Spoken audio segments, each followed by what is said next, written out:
Okay, doctor Jayaraj, PC George പാലായിൽ പറഞ്ഞത് ശരിയോ തെറ്റോ? എന്താണ് താങ്കളുടെ നിരീക്ഷണം പെട്ടെന്ന്?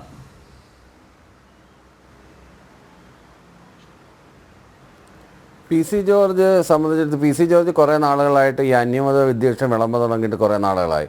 കോടതി അതിന് പലവിധ താക്കീതുകൾ കൊടുത്തു.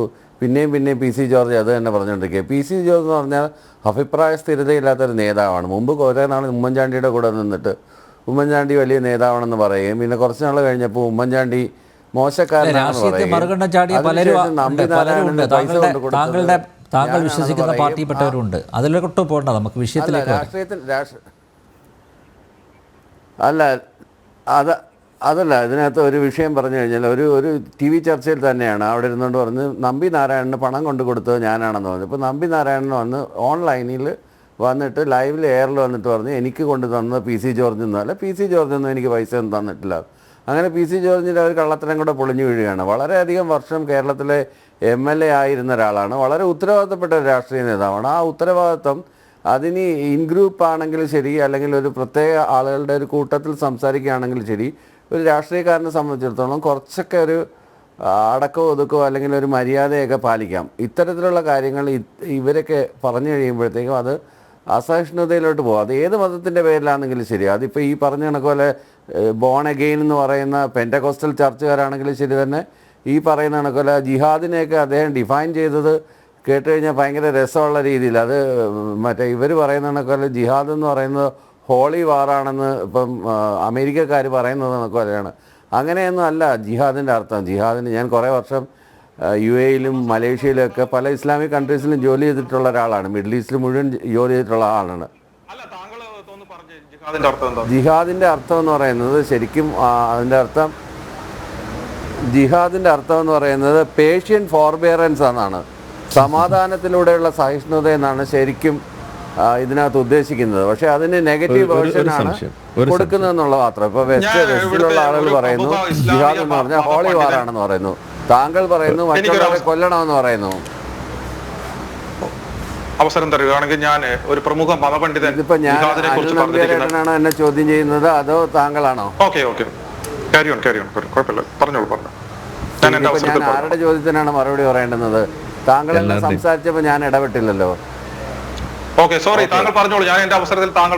അപ്പൊ ഇത്തരത്തിലുള്ള സമീപനം അവസാനം ഇതിനകത്ത് ഇപ്പോൾ ഏതെങ്കിലും മതപണ്ഡിതർ എന്തെങ്കിലും വ്യാഖ്യാനങ്ങൾ നൽകിയെന്ന് പറഞ്ഞിട്ട് അതൊരു പൊതുവ്യാഖ്യാനമായിട്ട് എടുക്കാൻ പറ്റില്ല. അത് അറബിക് വാക്കിൻ്റെ വാക്കിൻ്റെ അർത്ഥമാണ് ഞാൻ പറഞ്ഞത്. ആ അർത്ഥം ഏത് ഡിക്ഷണറി വേണമെങ്കിലും എടുത്ത് പരിശോധിക്കാം. അതിന് പല ആളുകൾക്കും പല വിവക്ഷകളും ഉണ്ടാവും. ഇപ്പം പ്രണയിച്ച് വിവാഹം കഴിക്കുന്നത് വലിയ കാര്യമൊന്നുമല്ല. കാരണം ഒരുവിധപ്പെട്ട ആളുകളൊക്കെ മിക്കവാറും ആളുകളൊക്കെ പറയുന്ന അനുസരിച്ച് വിവാഹം കഴിക്കുന്ന ഒരേ ജാതിയിൽപ്പെട്ട പ്രണയിച്ച് ആരെ വേണമെങ്കിലും ഏത് മതത്തിൽപ്പെട്ട ഏത് ജാതിയിൽപ്പെട്ട ആളെ വേണമെങ്കിലും കല്യാണം കഴിക്കാം. അതിനെയൊന്നും ആരും വിമർശിക്കുന്നില്ല. പക്ഷെ അതല്ലല്ലോ ഇവിടെ നടക്കുന്നതാണോ?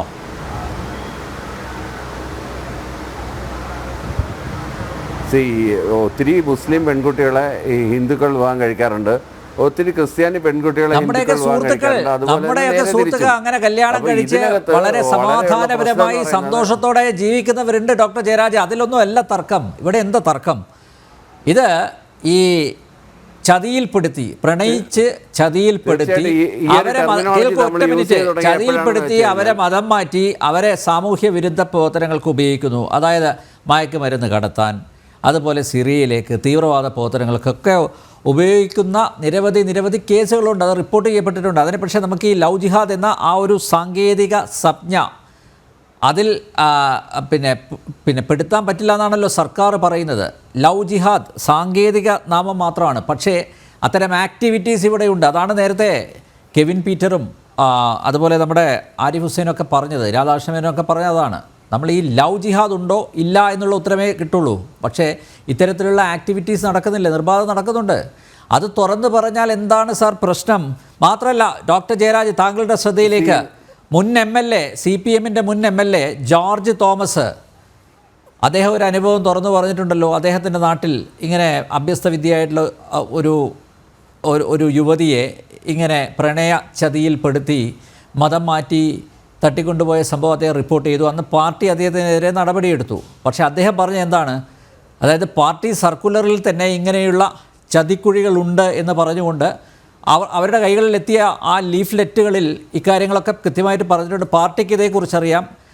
അത് ചുരുക്കത്തിൽ ലവ് ജിഹാദാണ്, പക്ഷേ അതിനെ വേറെ അർത്ഥത്തിലാണ് അവതരിപ്പിച്ചിരിക്കുന്നത് അത്തരം ലീഫ്ലെറ്റുകളിൽ എന്ന് കൃത്യമായിട്ട് ജോർജ് തോമസ് പറഞ്ഞിട്ടുണ്ട്. അതിൻ്റെ പേരിൽ അദ്ദേഹത്തെ സസ്പെൻഡ് ചെയ്തു, പിന്നെ തിരിച്ചെടുക്കുകയും ചെയ്തു. അപ്പോൾ പാർട്ടിക്ക് പോലും അറിയാം ഇത് നടക്കുന്നുണ്ട് എന്ന്.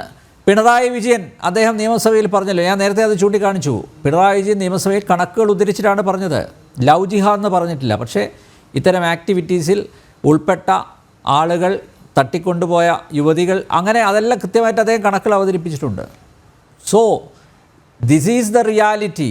ഈ യാഥാർത്ഥ്യം മറച്ചു വെച്ചുകൊണ്ട് എത്ര കാലം മുന്നോട്ട് പോകാൻ പറ്റും? PC ജോർജിനെ പോലുള്ള ഒരാൾ അദ്ദേഹത്തിൻ്റെ അനുഭവത്തിൻ്റെ വെളിച്ചത്തിൽ അദ്ദേഹം ആ നാട്ടുകാരനാണ്, കൃത്യമായിട്ട് കണക്കുകൾ അവതരിപ്പിക്കുന്നു. അതിന് PC ജോർജിൽ നിന്ന് അതായത് അന്വേഷണ ഉദ്യോഗസ്ഥർ, ഇപ്പോൾ പോലീസിൽ പരാതി കിട്ടിയല്ലോ, ഉത്തരവാദപ്പെട്ട ഒരു പോലീസ് ഉദ്യോഗസ്ഥൻ പോയി അദ്ദേഹത്തിൽ നിന്ന് വിവരങ്ങൾ ശേഖരിക്കുകയാണ് വേണ്ടത്. ആ വിവരങ്ങൾ ശേഖരിക്കുന്നതിന് പകരം അദ്ദേഹത്തെ പിടിച്ച് അകത്തിടാനാണ് ശ്രമിക്കുന്നത്. അങ്ങനെയുള്ള ശ്രമമാണ് നടക്കുന്നത്. അതാണ് ചോദ്യം ചെയ്യപ്പെടുന്നത്. ഇത്രയേ ഉള്ളൂ. ഡോക്ടർ ജയരാജ്, ഒരു കാര്യം ആഡ് ചെയ്യാനുണ്ടായിരുന്നു. അല്ല, ഒരു മിനിറ്റ് അതേ പറയട്ടെ. വിഷയം എന്ന് പറഞ്ഞാൽ നമുക്കിപ്പോൾ അറിയാം. ഒരു കാര്യം ഞാൻ പറഞ്ഞുതരാം. ഇപ്പോൾ നമ്മളിപ്പോൾ ഒരു മരണത്തിൻ്റെ കണക്കുകൾ എടുത്തു കഴിഞ്ഞാൽ, ഇപ്പം നമ്മൾ വിമാന അപകടം നടക്കുമ്പോഴത്തേക്കും അതിന് വലിയ വാർത്താ പ്രാധാന്യം കൊടുക്കുന്ന കാരണം നമ്മൾ വിചാരിക്കും വിമാന അപകടത്തിലൂടെയാണ് ലോകത്തിൽ കൂടുതൽ ആളുകൾ മരിക്കുന്നതെന്ന്. പക്ഷേ കേരളത്തിൽ ഒരു വർഷം നടക്കുന്ന റോഡപകടങ്ങളുടെ കണക്ക്, മരണപ്പെട്ടവരുടെ കണക്കെടുത്തു കഴിഞ്ഞാൽ ലോകത്തെമ്പാടും നടക്കുന്ന ഇതുവരെ നടന്നിട്ടുള്ള വിമാനാപകടങ്ങളിൽ മരിച്ചുപോയ ആളുകളുടെ അത്രയും വരത്തില്ല എന്നുള്ളത് അതിൻ്റെ സ്റ്റാറ്റിസ്റ്റിക്സ് അനുസരിച്ച് നമുക്ക് മനസ്സിലാക്കാനായിട്ട് പറ്റും.